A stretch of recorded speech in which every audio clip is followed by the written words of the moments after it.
Hey guys, welcome back to the channel. Today we have a product review follow-up video for you guys on this Broadway Limited Santa Fe 4000 class 282 Mikado. So if you guys didn't know, I already made a review video about 3 years ago when this model was first released. However, there's a lot of things I didn't cover and or just simply was not aware of the model, and I wanted to kind of make another video to kind of add some corrections to. I didn't want to just leave those corrections in the comment box in that original video. I figured this engine had enough things that I just forgot to mention that it warranted us making a second video for. So that's what this video is about. As I said, I learned a lot of things over the years, many things just from like researching when I'm bored, but also recently I was able to acquire a key brass Santa Fe 3160 class Mikado, which if you guys didn't know, Santa Fe originally made or purchased 100 of these Mikados. They were numbered the 3160 class.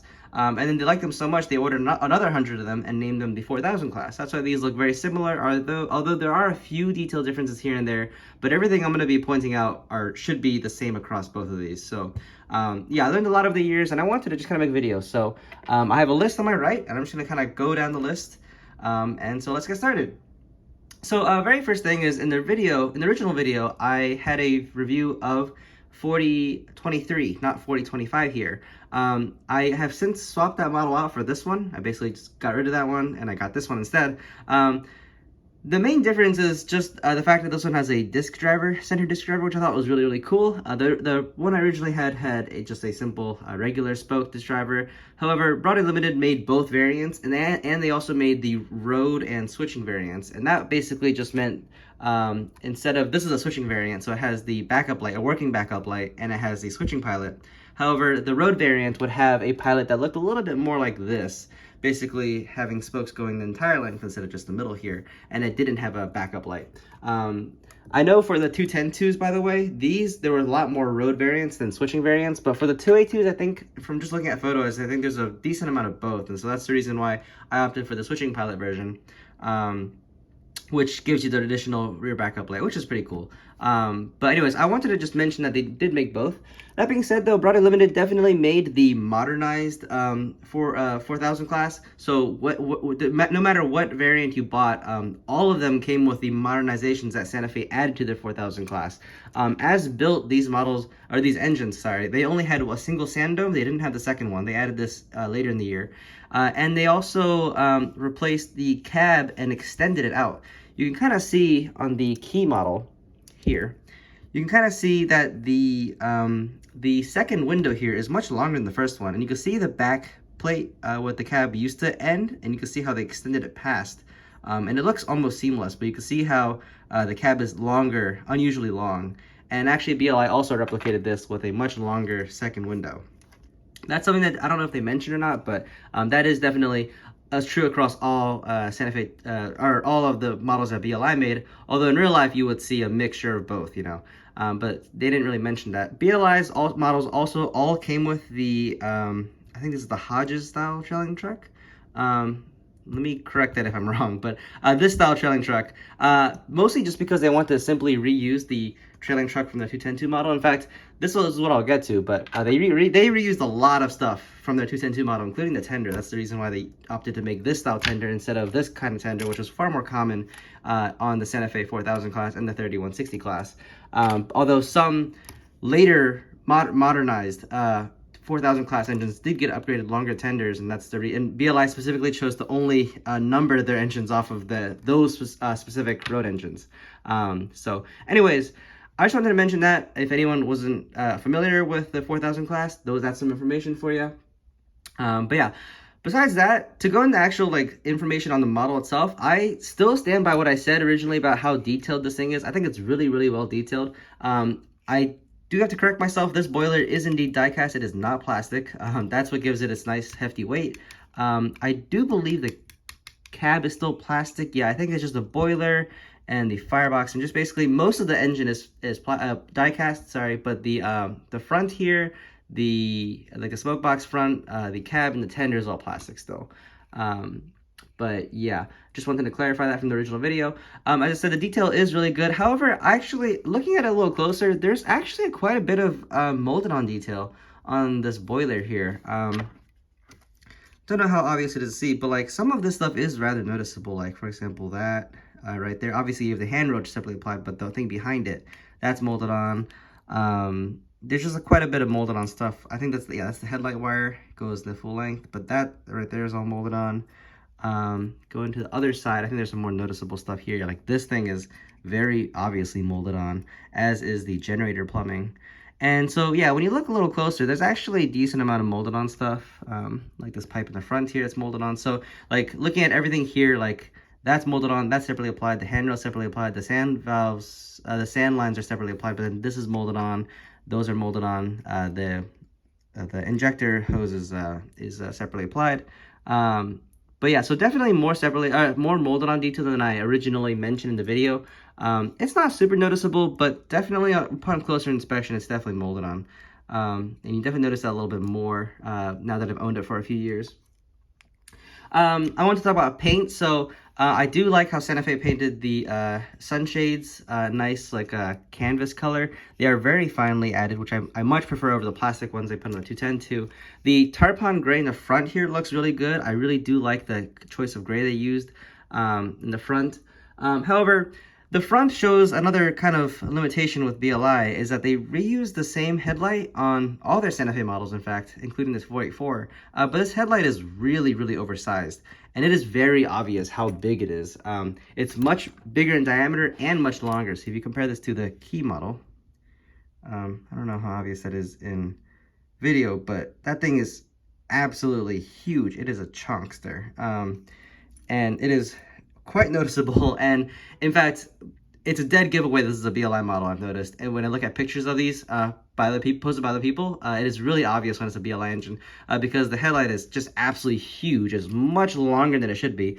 That little circular, like what do you call it, the little circular, I guess the hatch, I guess you call it, that's where they can do maintenance on the headlight bulb itself.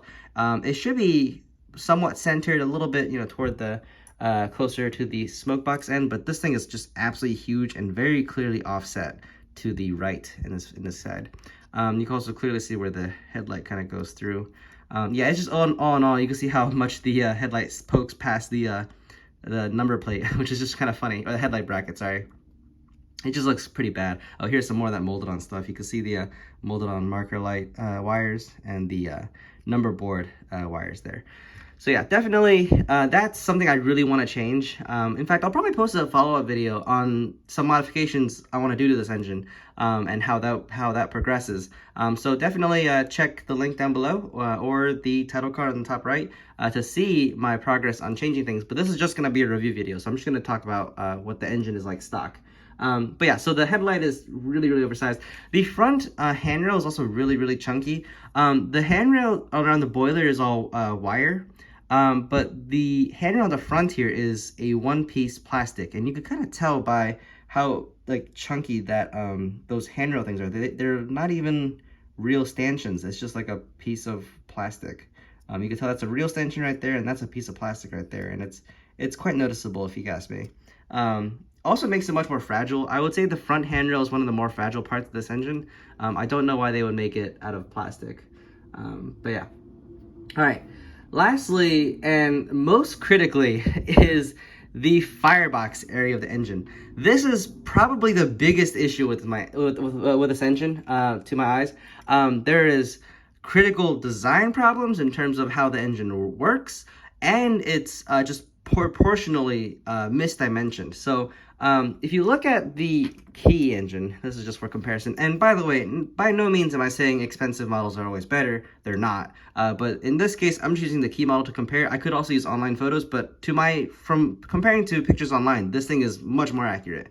So looking at this, you can see that the firebox extends to roughly past the post of the first window, and then you can see that the back cab, back plate is, roughly, I'd say like, 2/3 past the second window, and that the trailing truck, you'll see the center of the trailing truck, the center of that is roughly where the cab starts. That is very critical. What you'll see on the BLI engine, and I'll show you this, but I'm going to describe it first. On the BLI engine, this firebox extends way past here. The cab itself is proportioned correctly, as is the distance here. But the firebox extends way past, and the trailing truck is positioned like all the way over here. It's shifted way past, far too back, and the back head, for whatever reason, BLI just either missed it or just intentionally did it wrong. But the back head ends here, all the way to the right. So what it results in is an engine that looks just really long on the backside. I don't know if this bothers anyone else, but it's always looked weird to me. Something about the BLI engines has always looked weird. And after comparing with prototype photos and just staring down at the key model, I've noticed all these problems. So yeah, you can see that the back head ends all the way to the right here. The trailing truck, you can see that the center of the wheel roughly matches up with the center of the first window here. And yeah, the firebox goes a little bit further past than it should, to over here. And so, yeah, I don't know why, but this engine just looks much weirder now to me. It looks, yeah, like this trailing truck, there's so much empty space over here, and it's exaggerated by the fact that BLI didn't even bother adding a frame here. So if I were to, here, let me just grab a piece of paper towel, but you can clearly see like the amount of empty space there is, even if I were to put this on track level, but you can see the amount of empty space there is, like where the trailing truck is just like straight up just floating on the cab, and that's really unfortunate in my opinion. There's so much empty space there. Yeah, so the fact that it's empty there and the fact that the trailing truck is shifted all the way back and there's just like random filler stuff here, it really exaggerates how misproportioned it is, and it looks just really strange to me. And that's always bothered me, but now I can actually say like why it looks weird instead of just saying it looks weird. But yeah, the entire design of the trailing truck is copied from the 210-2, and I really do not like this design at all.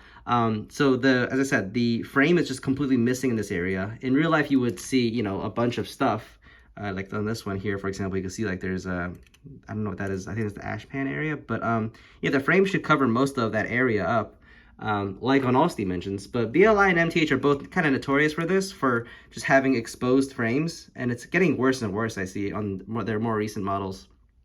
And it also exposes the trailing truck spring there. You can see that giant spring.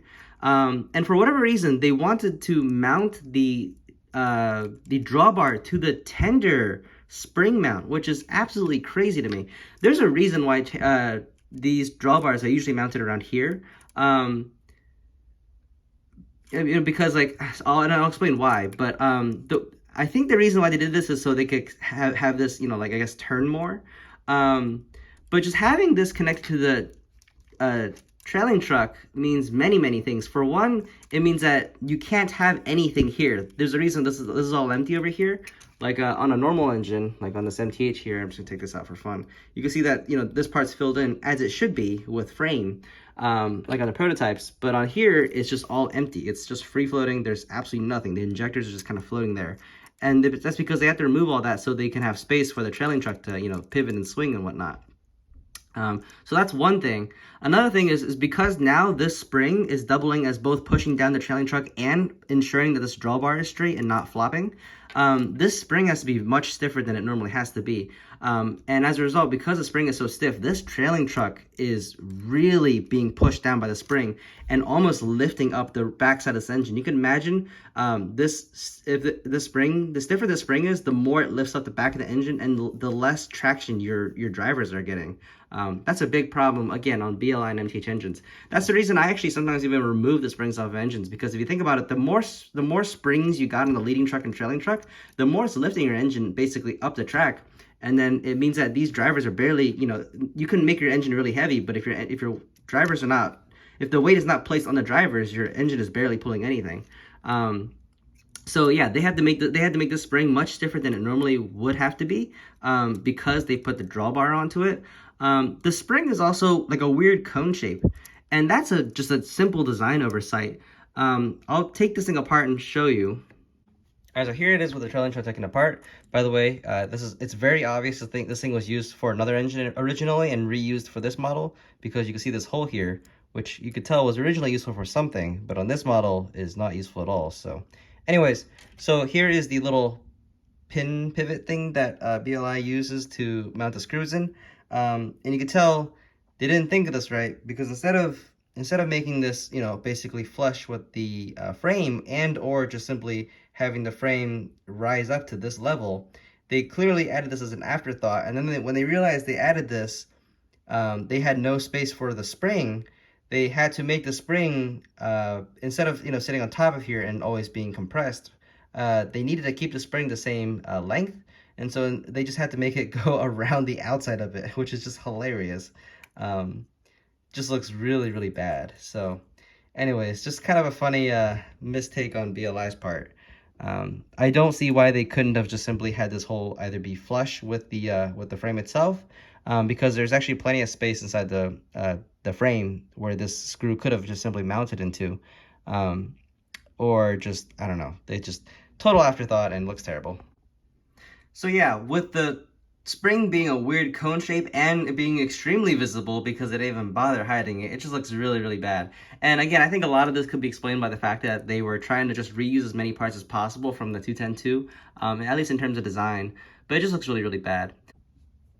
Oh, and one thing I forgot to mention after I finished recording this is that I straightened the drawbar out. I don't know if anyone noticed that. Originally, the drawbar was like an S shape. It was like this, and that was really bad. It's not a good design. It looked really ugly for one. I like a straight drawbar, but because it was an S shape, it was above the center of the driving axle. So if you guys didn't know, if you look at a well-designed model engine, you'll notice that the drawbar is exactly level with the driver axles, and that is very intentional, because if you imagine if your drawbar is above that or below that, you're gonna lift the engine up in ways you're not intending to. So for example, if your drawbar is mounted all the way up here, theoretically, say, when you're pulling a train, right, like there's, you know, the weight of the train is pulling on this, you're almost lifting the engine up, as you could tell here, right? You can imagine that.